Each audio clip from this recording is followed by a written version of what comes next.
Ikinagalak ng mga Caviteño ang isinagawang town hall meeting kay senatorial candidate Pastor Apollo C. Quiboloy sa kabila ng mga isyong kinakaharap ng buting pastor dahil ito'y nabigyan linaw sa isinagawang pagpupulong. Si Franco Baranda magbabalita. Bihad lang para sa mga Caviteño ang mainit na panahon. Makadalo lang sa campaign rallies ni Pastor Apollo C. Quiboloy, kung saan ng iilan ay napasayaw pa sa gala. Dahil sa pagtitipon, nabigyan ng pagkakataon na mas makilala pa ng mga Caviteño kung sino talaga at ano ang mga plataforma ni Pastor Quiboloy. Back-to-back na mga town hall meeting sa mga barangay ang isinagawa sa buong bansa para malaman ng mga Pilipino ang adhikain at ang pagkatao ng butihing pastor. Marso 5, taong kasalukuyang ginanap ang Pastor Apollo C. Quiboloy for Senator Movement Town Hall Meeting sa dalawang barangay ng Cavite. Isa sa Barangay Severino de las Alas Covered Court at isa sa Barangay Anahaw 2, Bagong Silang, Cavite. Umabot ng halos 1,000 residente ng Cavite ang dumalo at naliwanagan kay Pastor Apollo. Hindi ko po lubos na kilala si Pastor Quiboloy kung hindi po talaga kayo pumunta dito at ipaliwanag po sa amin. Ang pagkakilala po namin sa kanya pala, kabaliktaran noon na sinabi nila, di ho ba nakandik siya? Hindi naman pala po totoo. Hindi niya pala kaya. Siya po talaga ang kailangan natin dapat ilalagay o iluluklok sa senator na para po mag-build up yung ating Pilipinas. Napaka-importante po talaga na nagpapakilala kasi syempre sa balita iba. Pero since ngayon po nakilala na namin, mas maganda po na siya nga isa sa makaupo para may laban po lalo-lalo na sa mga hindi pinakikinggan sa justice.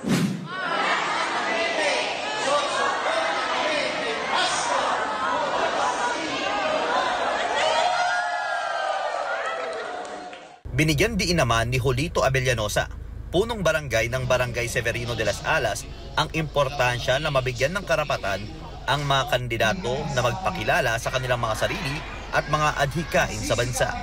Importante po talaga yan kasi yung kanilang karapatan na ilalabas nila kung sino ang kanilang dapat iboto. Hindi ba magpapasakop sa mga dikta na ganito yung boto nyo? Kasi pag nagpasakop sa dikta, walang mangyayari sa atin. Kaya dapat pakinggan ang plataforma ng isang kumakandidato para dun siya mag-isip na kung dadalhin niya ito. Siyempre, pag-iisipin niya sa kapakanan ng buong Pilipinas, sa kapakanan ng mga tao, tsak yun, dadalhin niya yun. Ikinatuwa naman ni Vice Mayor Percival Cabuhat ng General Mariano Alvarez o GMA Cavite ang ginawang campaign rally ni Pastor Apollo C. Quiboloy. Aniya, mahalagang mabigyan ng pagkakataong makilala ang may mga magagandang hangarin sa bansa, mapalokal man o nasyonal.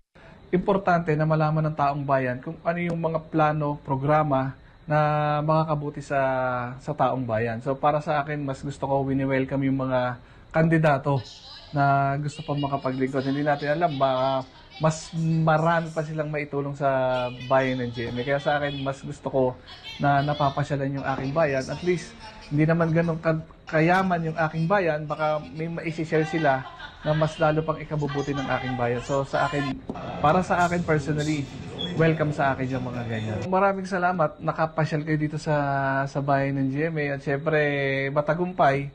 Kasi nga, para sa akin, welcome nga ang lahat, lalo tigit. Alam ko naman na kami, mga politiko o mga kumakandidato, gusto lang namin at adhikain ay matulungan ng ating mga kababayan.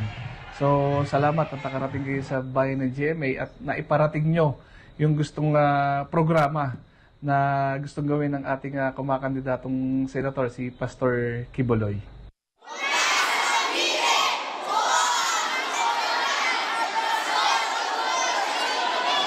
Para sa Diyos at Pilipinas kumahal, Franco Baranda, SMNI News.